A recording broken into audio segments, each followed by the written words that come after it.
Quand on travaille avec l'humain, comme moi j'ai travaillé à l'hôpital pendant 17 ans en tant qu'infirmière, mais on peut aussi travailler avec l'humain dans le social, dans l'éducatif, dans l'enseignement, dans le droit, dans la protection, et bien au bout d'un moment on s'épuise. On s'épuise à accueillir les émotions des autres, leurs difficultés, les situations difficiles, humainement compliquées, qui les motivent à venir nous consulter.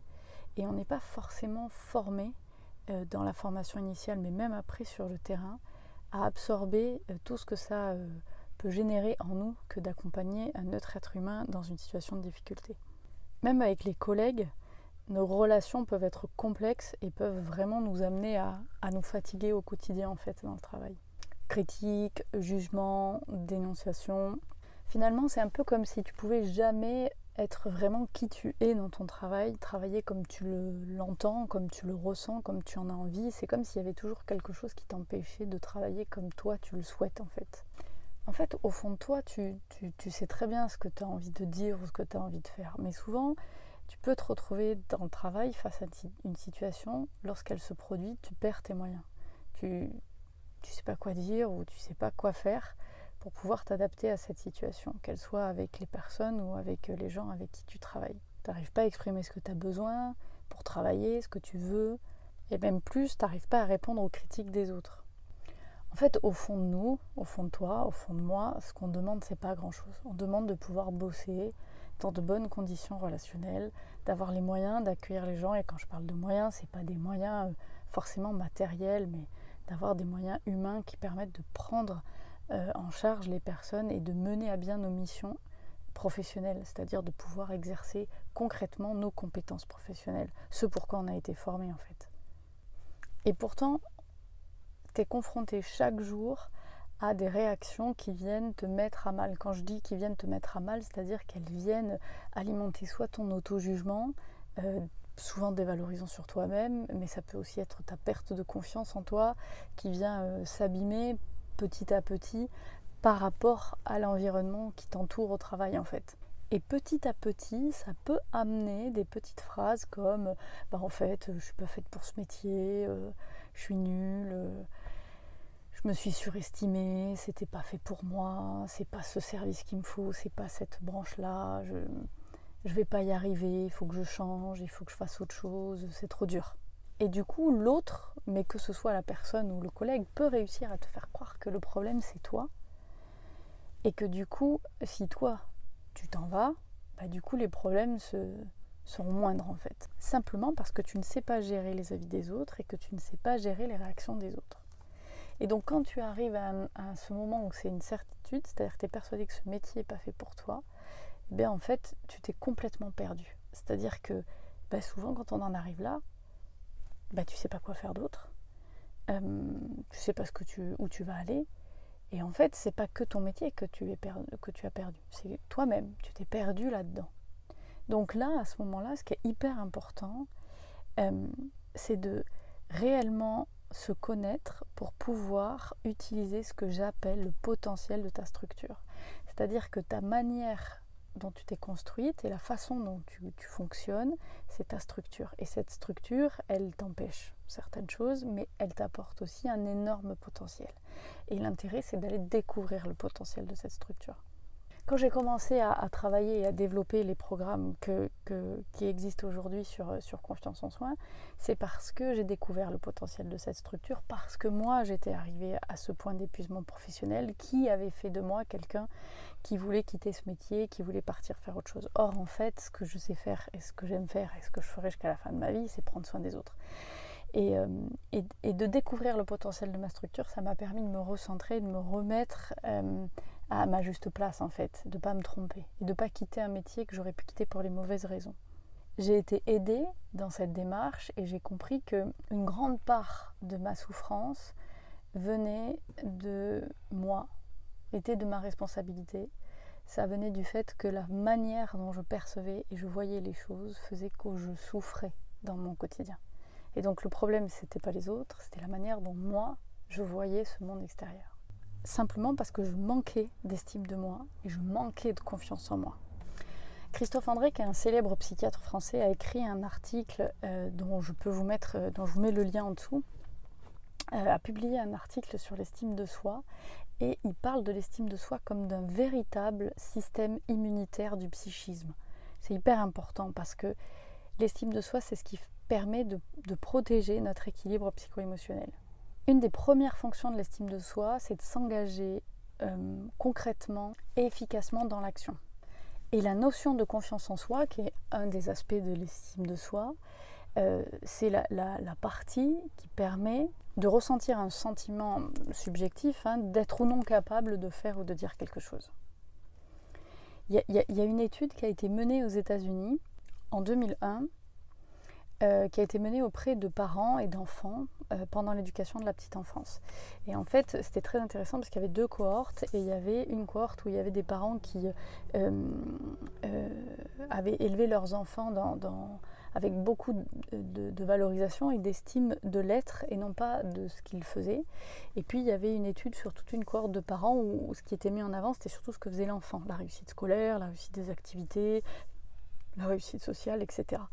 Et c'est très important de voir comment les enfants ont la capacité de développer après, à l'âge adulte, une estime d'eux-mêmes et une confiance en eux-mêmes qui est détachée de ce qu'ils peuvent faire. C'est-à-dire que ça ne dépend pas de ce qu'ils sont, de ce qu'ils font, ça dépend de ce qu'ils sont.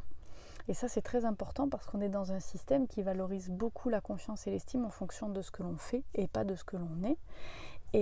Et cette étude, elle est très claire, c'est-à-dire que les personnes qui arrivent à nourrir leur estime d'eux-mêmes et avoir confiance en eux, vivent beaucoup mieux les échecs, vivent beaucoup mieux les expériences de la vie que les personnes qui sont persuadées que l'estime de soi et la confiance en soi dépendent de notre productivité, de notre capacité à faire et peut-être de prendre la parole en public, de défendre, etc. Ça permet à l'enfant d'intérioriser la valeur, ça permet à l'enfant d'intérioriser que sa valeur ne dépend pas de sa performance. Et c'est exactement là que réside tout le problème dans notre société, c'est que notre éducation et notre système scolaire, même le système des études supérieures est basé là-dessus. Tu es quelqu'un en fonction de ce que tu fais et tu réussis à être quelqu'un en fonction de ce que tu fais. Or la réussite, faire, ce n'est pas être et on peut mal faire et pourtant être quelqu'un de très bien. Donc c'est quelque chose qu'il faut absolument désolidariser pour pouvoir reprendre cette confiance en soi en fait. Parce que du coup, tu finis par penser que pour être plus épanoui dans ton travail, pour te sentir mieux et pour avoir de la valeur par rapport aux yeux des autres, il faut que tu deviennes un professionnel absolument parfait et performant. Et du coup, tu t'épuises dans cette perfection du faire pour pouvoir retrouver cette estime de toi-même. Or, tu ne la retrouves pas puisqu'elle ne vient pas et elle ne passe pas par là. Et donc, tu t'es complètement épuisé par manque de confiance en toi. C'est une erreur parce qu'il faut que ce soit toi qui décide de te redonner de la valeur. Et il n'y a que toi qui peux le faire en fait. Ça ne peut pas passer par le regard de l'autre. Et ça, c'est grâce au potentiel de ta structure que tu vas réussir à te redonner de la valeur et donc à reprendre confiance en toi. Alors bien sûr, pour atteindre cette liberté d'être, on a besoin d'être guidé, on a besoin d'être accompagné. Souvent, on ne peut pas y arriver tout seul parce que justement la structure nous empêche par tout un tas de stratégies et de mécanismes de défense d'arriver à atteindre ce potentiel.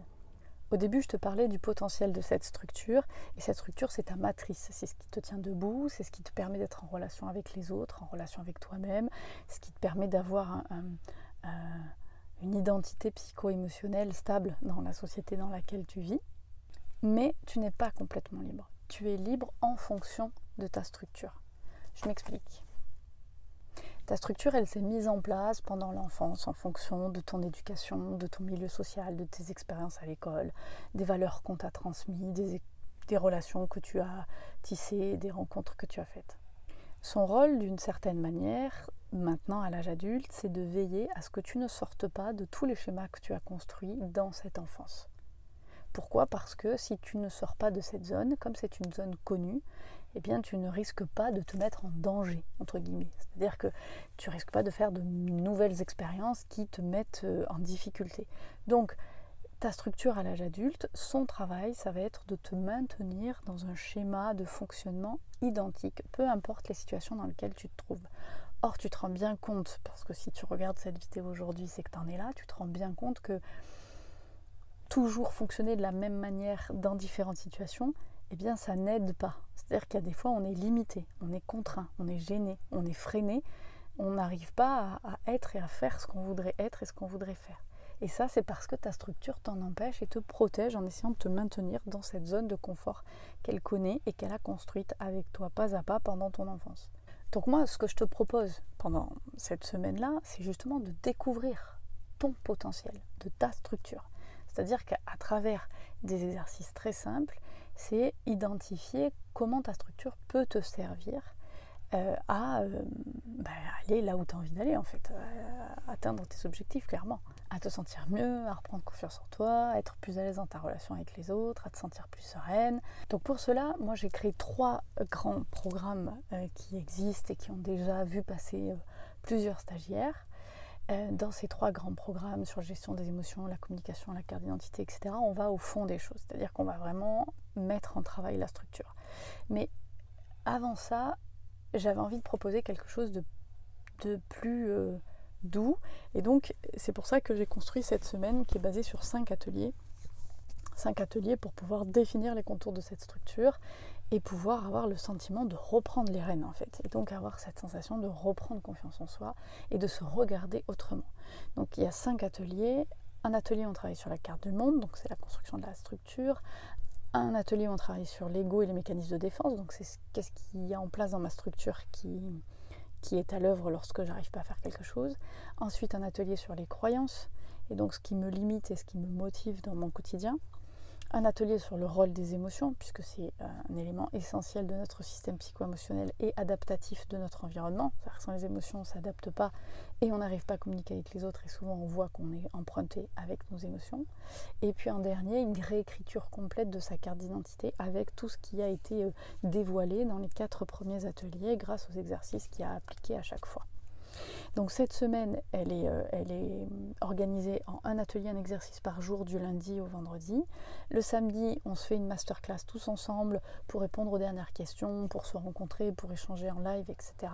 Et ensuite, le dimanche, si tu le souhaites, tu pourras intégrer un des grands programmes qui te permettra pour le coup d'aller vraiment travailler en profondeur et d'accepter que je t'accompagne jusqu'au bout et puis peut-être d'être aussi avec les autres que tu auras rencontrés dans la semaine. L'objectif de cette semaine, rappelle-toi, c'est vraiment de nourrir cette confiance en soi, cette estime de soi, pour te permettre de pouvoir être enfin qui tu es dans ton travail et du coup moins souffrir dans tes relations aux autres. À l'issue de cette semaine, tu seras clairement capable de prendre du recul par rapport à une situation compliquée, tu te sentiras moins vulnérable et tu verras que tu ressentiras moins de souffrance lorsque l'autre réagit comme il réagit en fait, puisqu'on n'a pas de télécommande pour le contrôler.